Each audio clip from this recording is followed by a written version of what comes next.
যেভাবে প্রস্তুতি হওয়া কথা সরকার সেভাবে কিছু পদক্ষেপ নেলে না। পরামর্শ দিও বিরোধী দল বালা কোন পরামর্শ দিও বন্যার আর কোন কোন করা যাই পারিব। আমি তো 1000 কোটির প্যাকেজ ঘোষণা করিছু।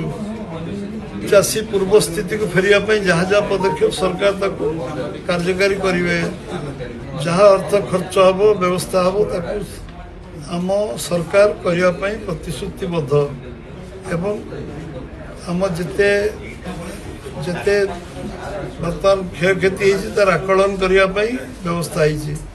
সবু একাউন্টরে সমস্ত একাউন্টরে ডিবিটি জরিয়ারে পয়সা পঠাই দিয়াଯିବ ক্ষতিপূরণ টঙ্কা এবং যাহা যাহা বাসন কুসন লুগাপটাଠୁ ଆରମ୍ଭ କରି ସବୁ ପାଇଁ ଏକାଉଣ୍ଟରେ ପଇସା ପଠାଯିବ। ଖରିଫ ଚାଷ, ପନିପରିବା ଚାଷ ଏବଂ ଡାଳୁଅ ଚାଷ ପାଇଁ କ୍ୟାସ୍ କ୍ରପ୍ ପାଇଁ ଯାହା ଆବଶ୍ୟକ ପଦକ୍ଷେପ ସରକାର ବ୍ୟବସ୍ଥା କରିବେ।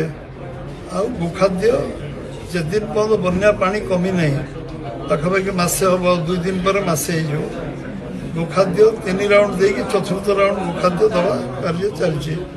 ଆଉ ଯଦି କିଛି ତାଙ୍କ ମନରେ ଆହୁରି ଭଲ ସଜେସନ୍ ଅଛି ତାକୁ ବିରୋଧୀ ଦଳ ବାଲା କହନ୍ତୁ, ଏଇ କାମ ବାକି ରହିଛି କରିବା।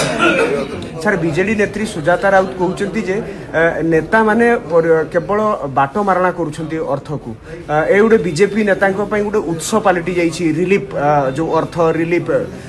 24 ବର୍ଷରେ ଯୋଉ ସୁନାମ ଅର୍ଜନ କରିଥିଲା ବିଜୁ ଜନତା ଦଳ 24 ମାସରେ ଏକ ପ୍ରକାର ଧ୍ୱସ୍ତ କରିଦେଲେ।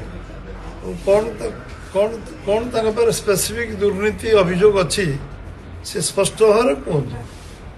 ଯଦି କହୁଛନ୍ତି ଦୁର୍ନୀତି ଏଇ ଜାଗାରେ ହେଇଛି, ବାଟମାଣା ଏଇ ଜାଗାରେ ହେଇଛି, ତାକୁ ସ୍ପଷ୍ଟତା ସହିତ କୁହନ୍ତୁ ଯେ ତାଙ୍କ ନୈତିକ ସାହସ ଅଛି।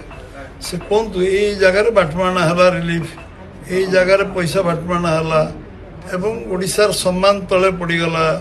ରିଲିଫ ୱାର୍କରେ ଆମେ କାମ କରିପାରିଲୁନୁ, କ୍ୟାଜୁଆଲିଟି ହେଇଗଲା, ଆମେ ତାକୁ ଜାଣି ଶୁଣିକି ଆମେ କ୍ୟାଜୁଆଲିଟିକୁ ଅଟକେଇ ପାରିଲୁନୁ। ଏମିତି କିଛି ଘଟଣା ଘଟିଲା ଯେଉଁ କଥା ଗୋଟେ 28 ଦିନ ଧରି ଯେଉଁ ବନ୍ୟା ଚାଲିଛି ସେ ବନ୍ୟାର ପରିଚାଳନା ଠିକ୍ ଭାବରେ ହେଇପାରିଲା ନାହିଁ।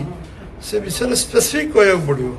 ଦୁର୍ନୀତି କେଉଁଠି ହେଲା ଏବଂ ବାଟମାଣା କେଉଁଠି ହେଲା, ପରିଚାଳନା ତ୍ରୁଟି କେଉଁଠି ହେଲା, ୟାକୁ ସ୍ପେସିଫିକ୍ କହିବାକୁ ପଡ଼ିବ। ସେମିତି ଗପ କହିଲେ କି ଶୁଣିବେନି। ସାର୍ ବଡ଼ କଥା ହେଉଛି ଯେ ତାଙ୍କ କହିବା କଥା ହେଉଛି ଯେ ସାର୍ ନେତା ମାନେ ପରିଚାଳନା କରିବାରେ ବିଫଳ, ଇଏ ଗୋଟେ ଦଳୀୟ ଭିତ୍ତିରେ ଚାଲିଛି, କିନ୍ତୁ ସରକାରୀ ଅଧିକାରୀ ମାନେ ଯଦି କରୁଥିଲେ ଯେଉଁ ସମୟରେ ତାକୁ ଠିକ୍ ଭାବରେ କରୁଛନ୍ତି। ଯେଉଁ ଲୋକ ବିରୋଧୀ ଦଳର ଲୋକ, ସାଧାରଣ ଲୋକ, ତା ପ୍ରତି କୌଣସି ପ୍ରକାର ପାତରଅନ୍ତର ହେଇଛି। ସେମିତି ଜଣେ ଲୋକ ଓଡ଼ିଶାରେ କହୁ ଯେ ଆମ 3ଟା ଜିଲ୍ଲା, 6ଟା ଜିଲ୍ଲା, 24ଟା ଜିଲ୍ଲାରେ ପାତରଅନ୍ତର ହେଇଗଲା ବନ୍ୟାରେ, ତାକୁ ବି ସ୍ପେସିଫିକ୍ ସେ କୁହନ୍ତୁ ଏଇ ଜାଗାରେ ପାତରଅନ୍ତର ହେଲା।